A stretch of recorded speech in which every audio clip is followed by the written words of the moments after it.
Hey y'all, it's your girl Ashley Camille here at Fifth House Bloom. This message is for the fixed signs for the week of April 22nd through April 28th.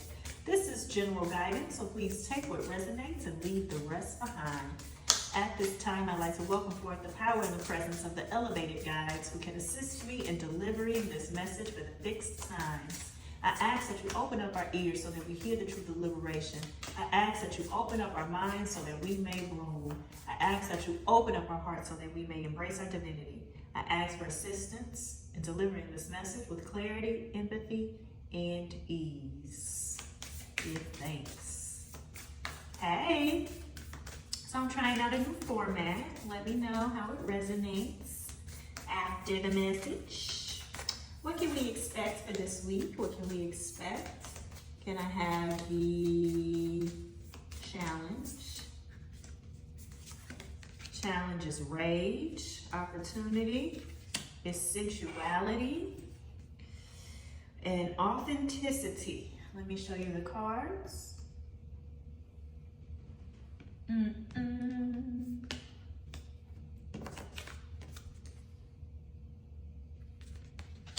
Give me a second, I'm gonna take my time.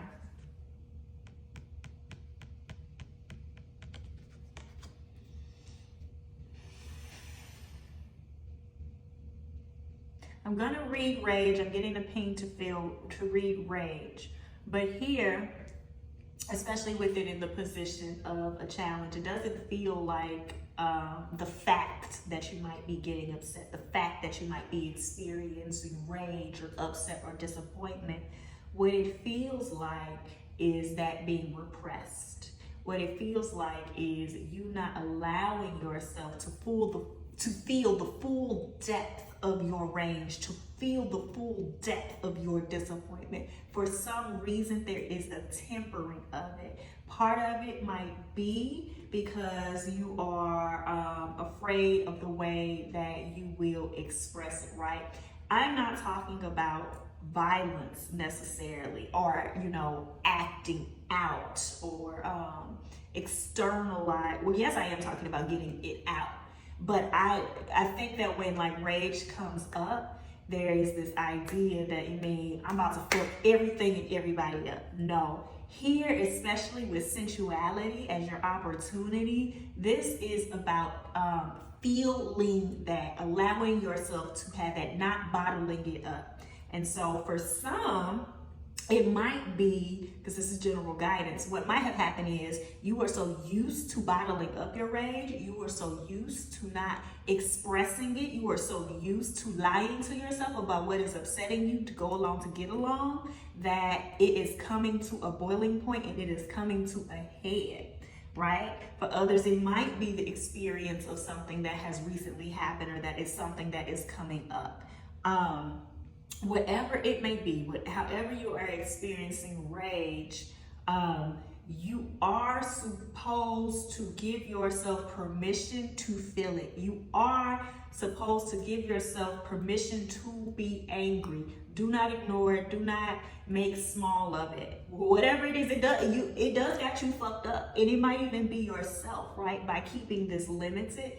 What this is really about is learning to express the fullness of yourself and your emotions, and allowing even those things that are more challenging, even those things that are more difficult, even those things that are not fun and we do not like to feel, to inform you so that you can start to live more authentically, so that you can start to express more clearly who you are and to have that embodied. That cannot happen without identifying the places where you are not having it, where you are upset, where that does not work for you, okay? And so using it in that way instead of as a method of attacking, as a passive aggressiveness, right? This is let me feel that, let it inform me, not just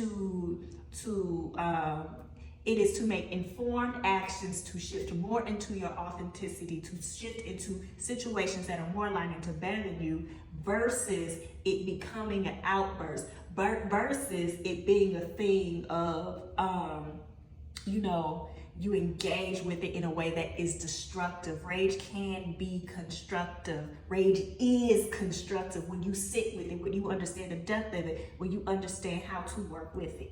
All right, let me read rage. Anything else? Okay. My rage is an expression of deeper pain. My outcry is a call for deeper listening. If we do not experience moments of anger, infuriation, or fury, that we are paying attention to the passionate truth within us, oh Lord, now I can't read. Then are we paying attention to the passionate truth within us or the world around us? If there is something within us we are passionate about, something that makes us sad, something that makes us feel disappointed, and it doesn't get expressed fully, then it can easily spark the inner flame and quickly grow into rage. Like a fire, rage can catch, instantly explode or scorch everything around it. That's the imagery that is coming up here. Underneath there is frustration. Okay? Rage and anger are experiences that can have countless other feelings hidden under the surface. The invitation is to notice what enrages us, what infuriates us, and where our needs are not being expressed or met. Our rage can be righteous, comprehensible, and fuel for change, or it can burn everything to the ground with insight in a violent fury, including the possibility for the change we desire. Notice if you allow things to bottle up until they explode, or if you feel rage bellowing, I can't read y'all, it's late, okay. Internally. Don't fully express it. Consider allowing yourself to feel the fullness of pain, anger, outrage, and express it in a way that feels skillful towards engaging change. Check yourself if you experience an excess of rage, fiery, or blame-filled outbursts. I hope that y'all were able to get that, even though I am having a hard time reading right now. I want to focus on how we are to engage with rage. Okay, what to expect. Other. Have the Hermit, the Lovers, and the Knight of Pentacles. Actions to take. The Chariot, Three of Pentacles, Strength in reverse at the bottom of the deck.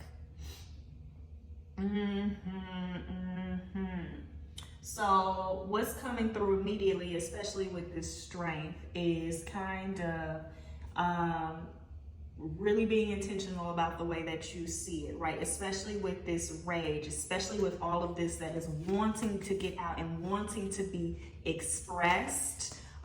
It's going to take your courage. It's going to take your intentionality to not view brute force, to not view like potentially like violent actions, or, you know, I don't even mean just hitting, right? I'm talking about like attack. I'm talking about potentially even defensiveness versus defense. Watch the way that you engage with rage. Where it takes strength is to sit with it. Where it takes strength is to channel it into the productive energy, right? Again, I am not saying do not be mad. I am not saying do not engage with that, but watch the way that it informs your actions, right? Because those are still the choices. I am saying that just because you are mad does not mean that it gives permission to act in a certain way, and that's where your strength will be required, right? And you have that in here because you are feeling it. So what's going to have to happen is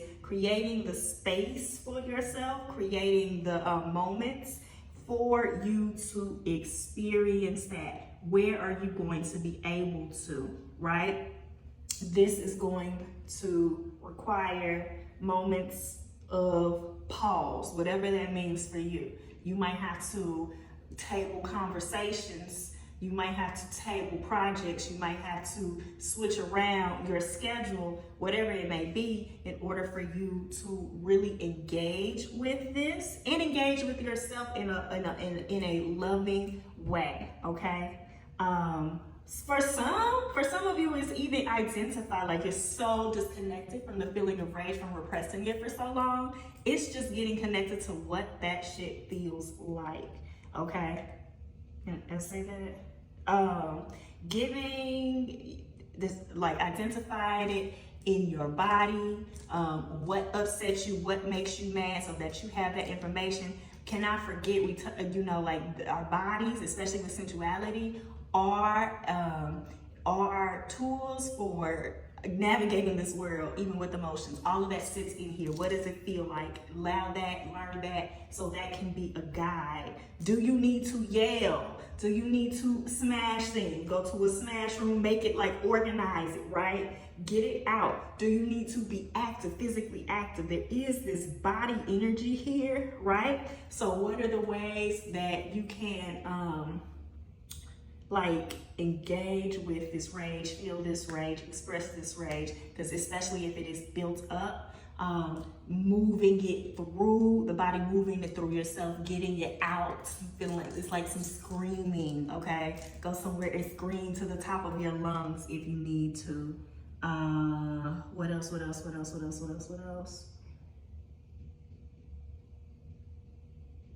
The most importantly, allowing this to inform you. This is about overall and long-term. This is some long-term stuff, shifting your relationship with rage as it being a way to inform you for where they got you fucked up, right? And for what is more aligning, for what is better for you.